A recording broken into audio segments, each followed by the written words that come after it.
Good Sunday morning, YouTube. How you guys doing today? I hope you guys have enjoyed your weekend. Hope you guys are enjoying the last part of your weekend. So, honey, let's talk about Jussie Smollett. Y'all know that I did a couple of videos concerning the Jussie Smollett situation and all the questions that were swirling around the attack. So, if you hadn't heard about it, I know you have, but let me give you a brief rundown, okay?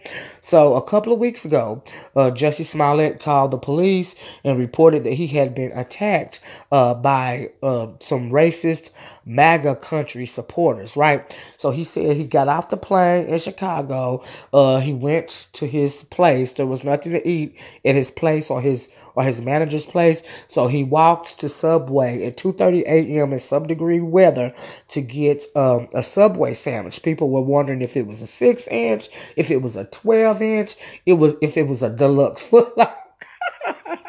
I'm sorry. But anyway, so these were questions that were asked in my video, right? We just want to know, right?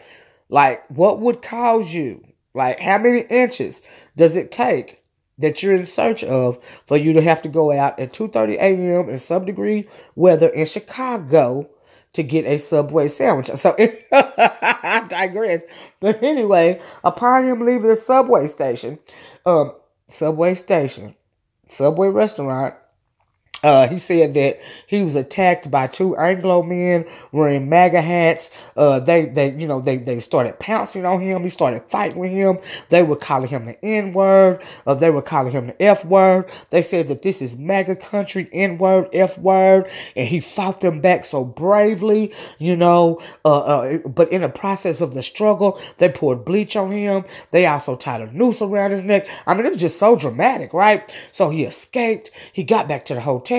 Instead of him calling the police, though, he called his manager. The manager was on the... Wait a minute. Wait. I digress. While the attack was in progress, the manager says that he was on the phone, y'all, and he heard the men say, he heard the attack, as well as he heard the men say, this MAGA country N-word, right? So it gets back to the hotel, or the apartment. Maybe it was an Airbnb. I don't know. But anyway, he gets back there. Another, I think he said it was his entertainment manager or something, was in the room, and the entertainment manager not only saw the noose around his neck, but saw the marks on his face where he had valiantly fought off these racist MAGA supporters. The manager is the one that called the police, right? So he went to the hospital. First they were saying that his ribs were broken, but Jussie said his ribs were fractured. They weren't broken, right? And so after that, the police contacted him, right? So in the meantime, and in between time, between him talking to the police, and the police searching the surveillance tapes and stuff, you had all these actors and entertainers coming out and supporting him. What is his name? Steve Harvey, aka Coon Harvey, came out and supported Jussie Smollett. They was like, Jussie, what you want to do, brother? We behind you, right? And you seen Lee Daniels did a Instagram live video with Jussie Smollett up there in the corner saying we support you and spouting all these F-bombs and stuff because he can't believe this is happening to a black gay man in America and it's 2019. Okay, so anyway, y'all hang with me, it gets better, okay? So after that, a little bit after that, the police contacted Jussie, okay? Now, mind you, when the police talked to him at first, they took down his statement, just general information. Where did the attack happen? How did it happen? How did you get away? So Jussie told him he fought him off. The police then went to searching on the CCTV cameras.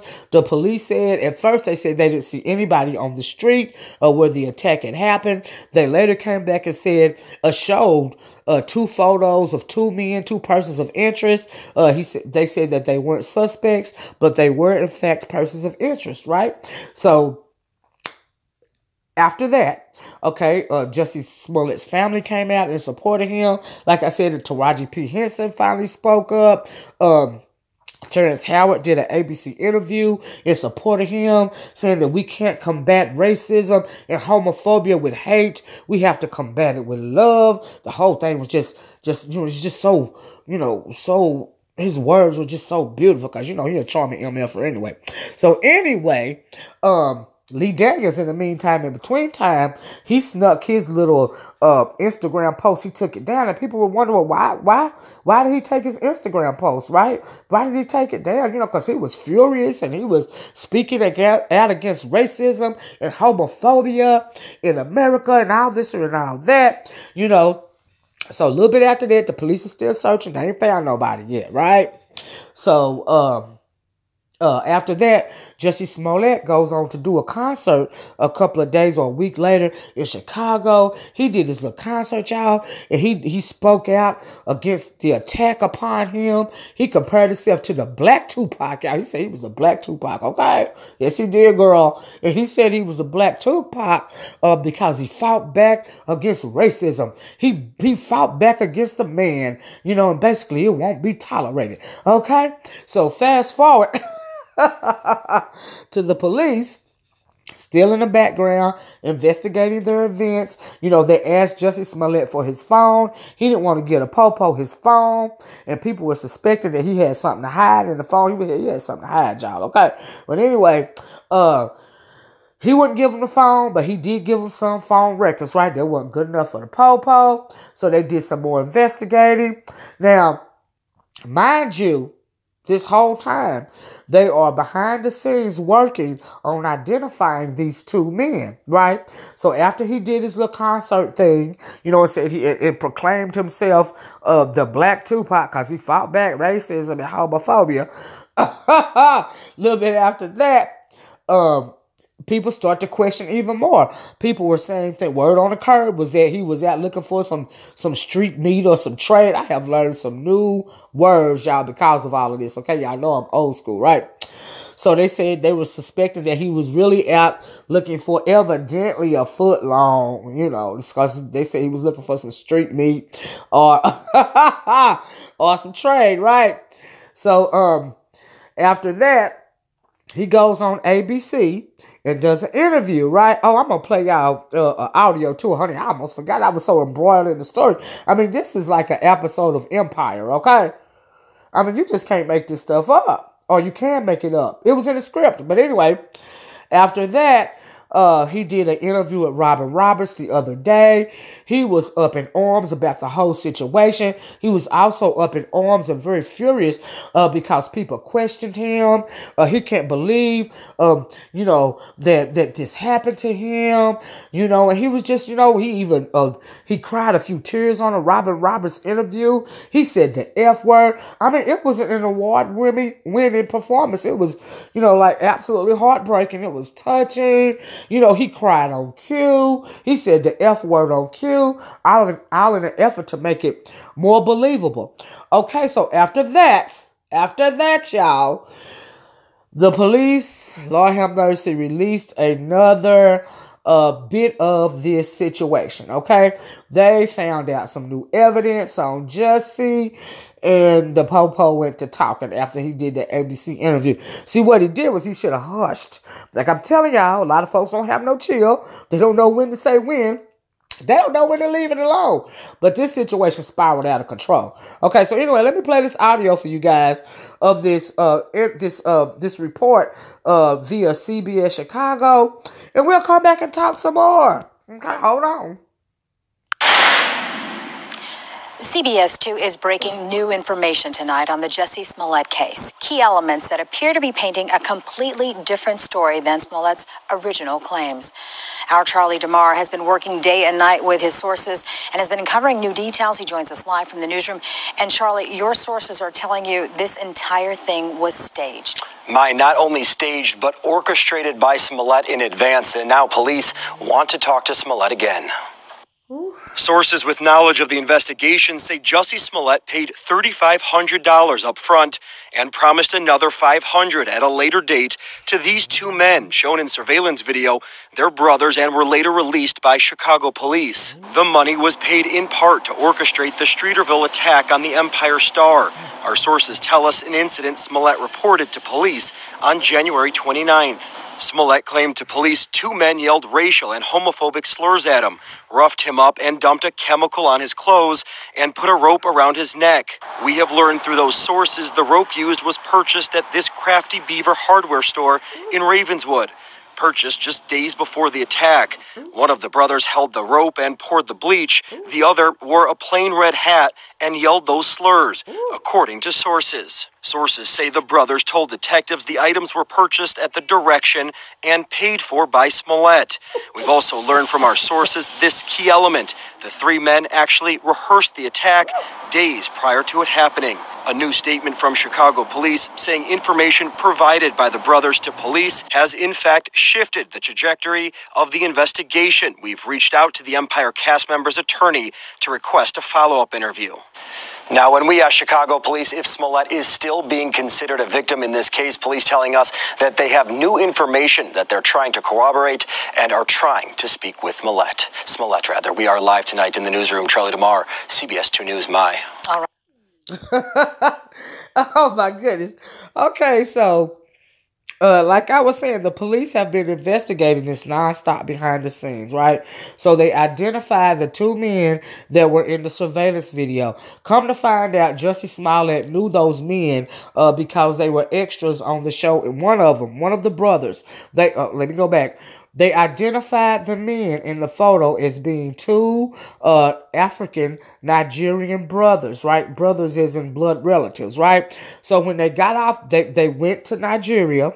Upon their returning to America, they were arrested. They were detained, let me say, in the airport. And while they were being detained, the police went to their apartment and searched their apartment. While they were at the apartment, they found evidence or receipts or something of them not only purchasing a rope at a hardware store, they found receipts of them purchasing the mega hats at some kind of beauty supply store, right? So they brought the evidence back. They questioned the brothers. The brothers then told them, like the report said, that they were paid $3,500 to stage the attack. They were going to be promised $500 upon their return from Nigeria, right? So I guess they just told them to go, y'all do what y'all do.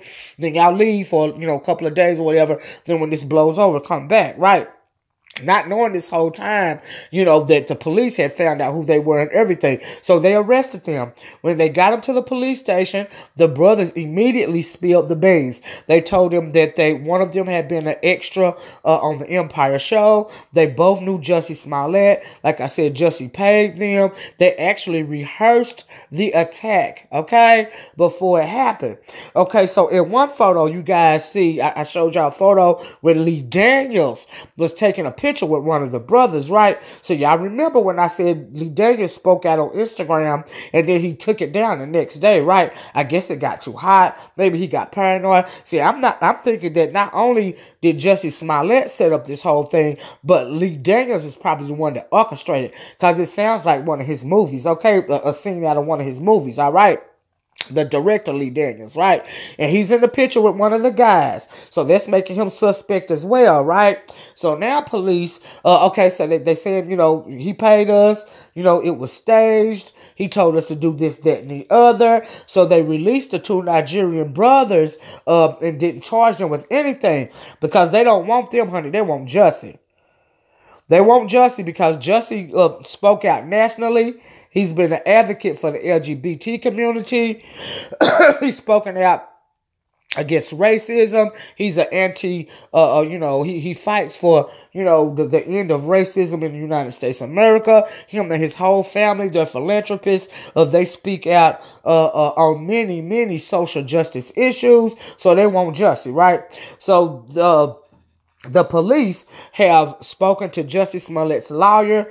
Jussie done lawyered up. Jussie he done hired him a fixer, right? The same fixer that was hired to represent one of the people that were fixing up Donald Trump's mess. So they hired this man. So you don't like MAGA. You don't like Trump supporters, MAGA country supporters, right? But you're going to hire one of the men that was one of the lawyers that was a fixer for Donald Trump. We can't make this up, y'all. We cannot make this up. So anyway, the police have contacted the lawyer. They are requesting, they are demanding that Jussie Smollett come in for an interview. Okay? And the reason why, like I said, they released these Nigerian brothers, they don't want them, they want Jussie. It is against the law. I think somebody said that it was something like a class 4 felony or something like that. Filing false reports. Not only did he file a false report, he said that this was a racist, homophobic hate crime. Okay, people are real sensitive right now when it comes to the LGBTQ community, right? And so because of this, the LGBTQ community is now saying that if this is true, they basically, denounce Jussie Smollett, his own people turning against him. A lot of people are saying that you made all black people look bad. No, honey, you made black gay men look bad. Okay? And the reason why I think that the LGBTQ community, they're going to become more vocal in speaking out against Jussie is because, yes, he's been a staunch advocate for them, but when it comes to racist, homophobic crimes, black males are the number one targets. They're the number one, casualties when it comes to that sort of racist, homophobic hate crime. Okay, so and because of that, the LGBTQ community, but a lot of people in the community, honey, the word on the curb been going around since day one that he was out looking for street meat. They thought it was something funny in the mix the whole time. As soon as the story came out, they weren't believing it anyway. But anyway. I heard, as I was crossing the intersection, I heard Empire. And I don't answer to Empire. My name ain't Empire. And I didn't answer. I kept walking, and then I heard Empire. So I turned around and I said, did you just say to me? And I see the attacker masked. And he said, this MAGA country punches me right in the face. So I punched his ass back. And then we started tussling. It was very icy. And we ended up tussling by the stairs. Fighting. There was a second person involved who was kicking me in my back. And then it just stopped. And they ran off. And I saw where they ran. And the phone was in my pocket, but it had fallen out. And it was sitting there. And my manager was still on the phone. So I picked up the phone and I said, Brandon. And he's like, what's going on? And I said, I was just jumped. And then I looked down and I see that there's a rope around my neck, which I hadn't. You hadn't noticed it before? No, because it was so fast. You know what I'm saying? It was so fast. How long did this all It felt like minutes, but it probably was like 30 seconds, honestly. I can't tell you, honestly. I noticed the rope around my neck and I started screaming. And I said, there's a rope around my neck. Did you get any kind of description of the attacker? I gave a body description and because I saw this, right here or whatever, but I can't tell you what color their eyes were. I can't tell you. And I did not see anything except the second person I saw running away. And the first person, I saw his stature. I gave the description as best as I could. You have to understand also that it's Chicago in winter.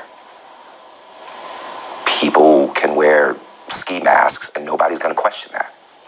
The police have gone through a lot of video and they were able to capture an image of two people of interest. Have you seen that image? Mm-hmm. And do you believe that they could possibly be the attackers? I do.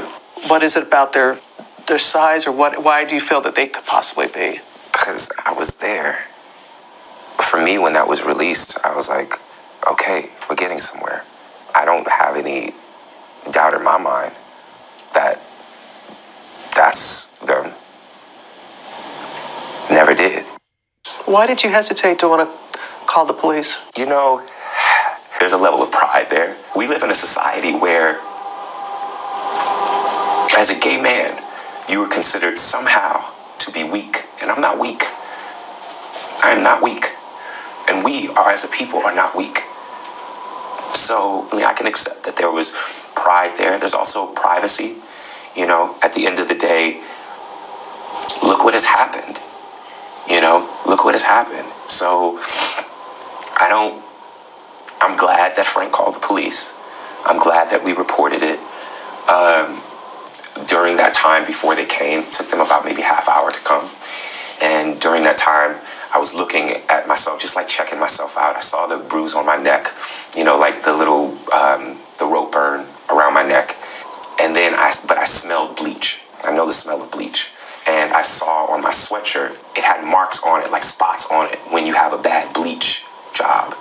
So then I was like, there's bleach on me too. So when the police came, I kept the clothes on. I kept the rope. So you had the rope on the entire time? I mean, it wasn't like wrapped around, but yeah, it was around because I wanted them to see. I wanted them to see what this was. I told them what happened, everything. I also asked them to turn their body cams off because they were trying to stay in the hallway. And I was like, please just come in. Like, I don't want a big scene with my neighbors and with like the second round of police officers. I went down to where it happened. And I walked them through exactly what happened. And I looked up and I saw that there was a camera directly on the light post that is in the intersection. So I'm like, there it is. A potential break in the case that would eventually fall apart days later. And then the detective told me that the camera inside of the casing was facing north, so they didn't have it. And that was disappointing. The vast majority of people have been supportive and loving and understanding.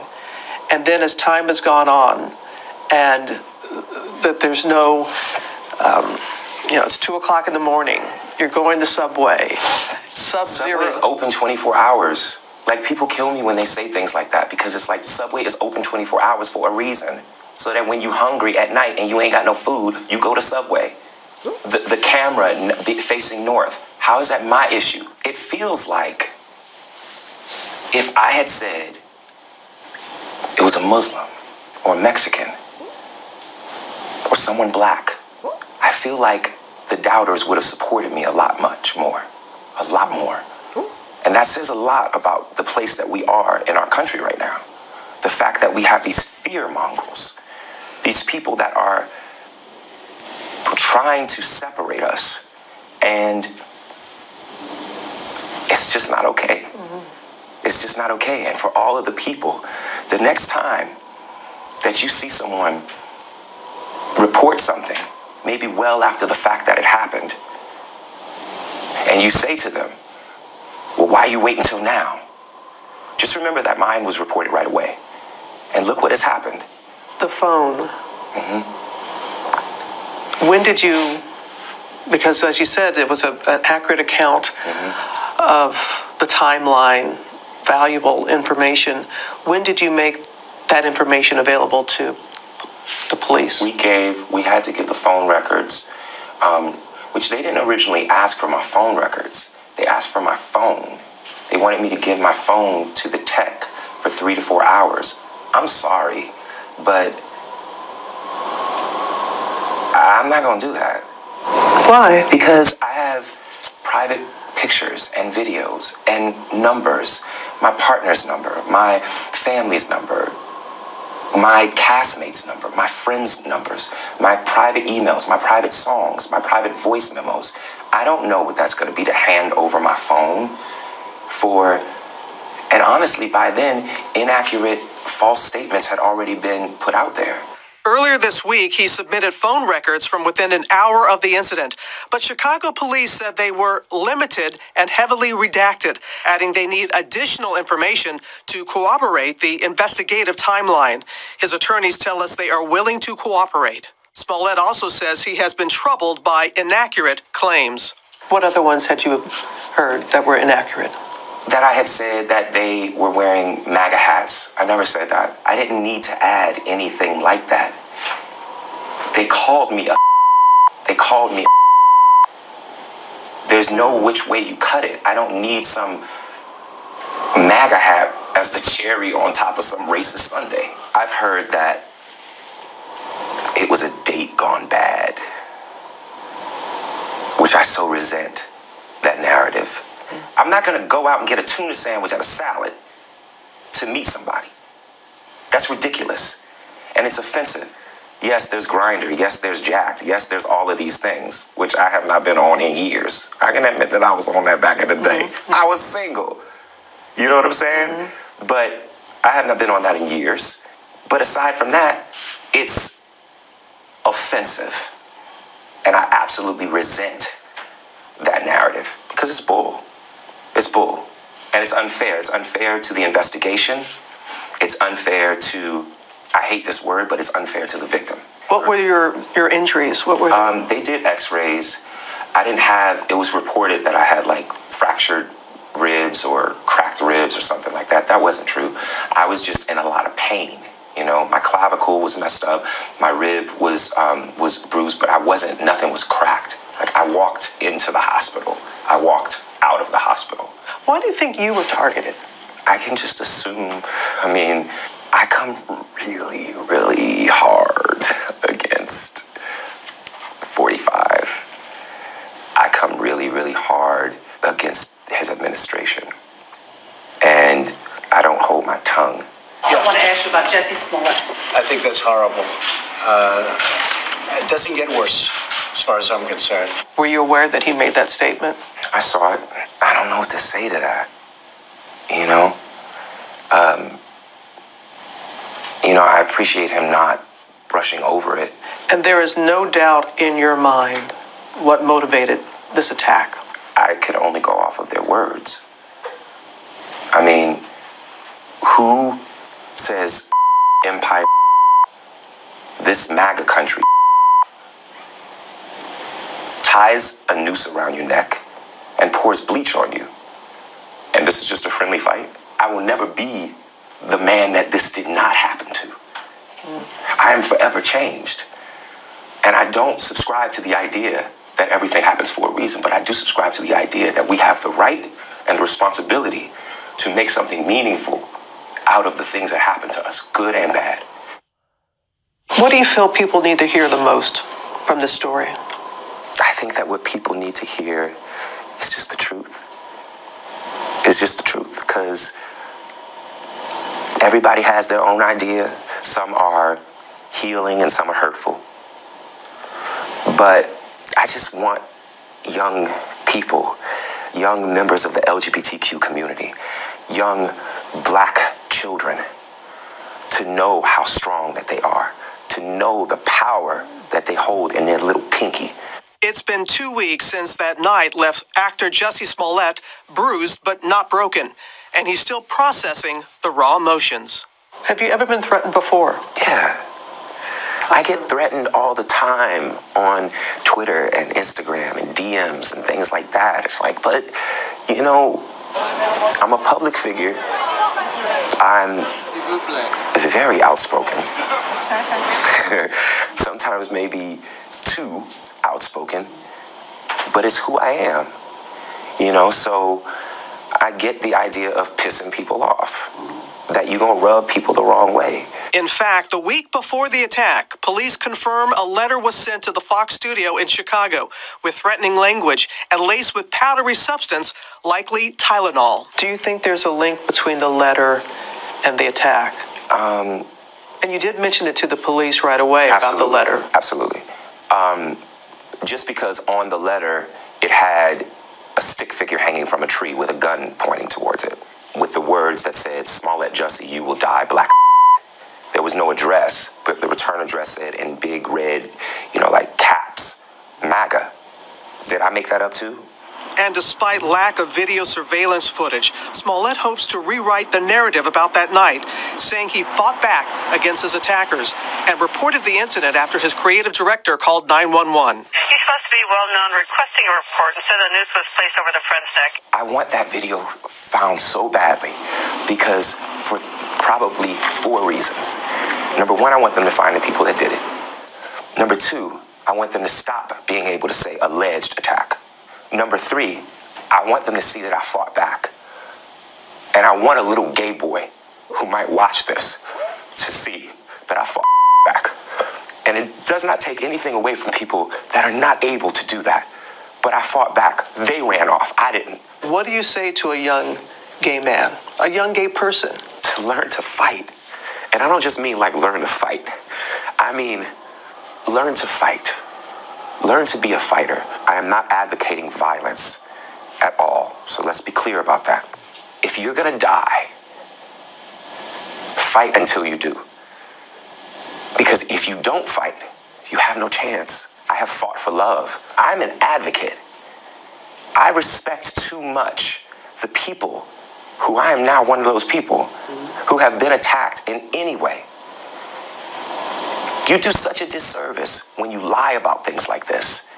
If the attackers are never found, how will you be able to heal?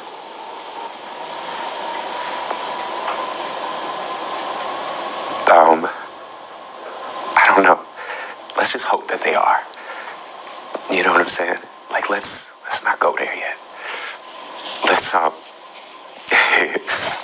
was talking to a friend that... Ooh, Jussie, you was wrong for that, y'all. Oh, y'all know he was wrong for that, right? But anyway, he queued up the tears at the end of the video and everything, and he wants those little black gay boys to learn how to fight. He's not advocating violence, but y'all know he said he was the Black Tupac, right?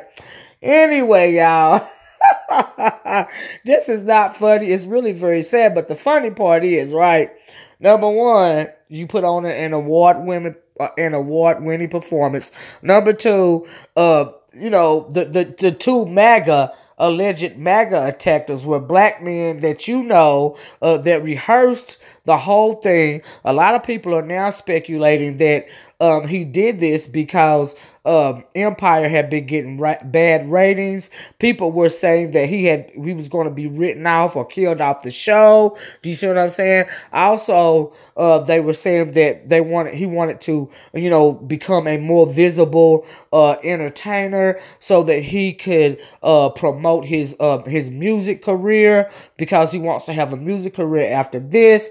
But what's going to happen? It seems like he's going to be in an orange or black and white jumpsuit, because he lied to the police. It's a felony, class 4 felony or something like that. Punishable by $25,000 fines and possibly 3 to 5 years in prison. Okay, so it seems to me like he's fixed to be a star in jail. Okay, and they say that gay men are highly regarded in jail. So if he does have to do prison time, I'm thinking he's gonna be welcomed with open arms. Pardon the pun. But anyway, guys, I gotta go. Let's get this conversation, started in the comment section below. Let me know what you think about this whole debacle. Do you think that it was staged? Or do you still believe that this happened in light of all that's come out about this, all the evidence that's presented? Do you think that Jussie Smollett was the only one that set up this whole debacle? I don't. I think that was Lee Daniels and some other people were behind this because they don't want the show to go off the air. Do you see what I'm saying? Jussie didn't want to be written off. Jussie wants a music career after this. He got on stage at his little concert. At first, they were selling tickets for $25, and then they went up to hundreds of dollars. So after his little musical performance, he did another great acting job, okay, in which he referred to himself as the gay Tupac because he fought back so valiantly. So let me know what you guys think about this. Anyway, you guys have a nice rest of the day. I'll talk to you in the next one. Bye-bye. Peace. Jussie.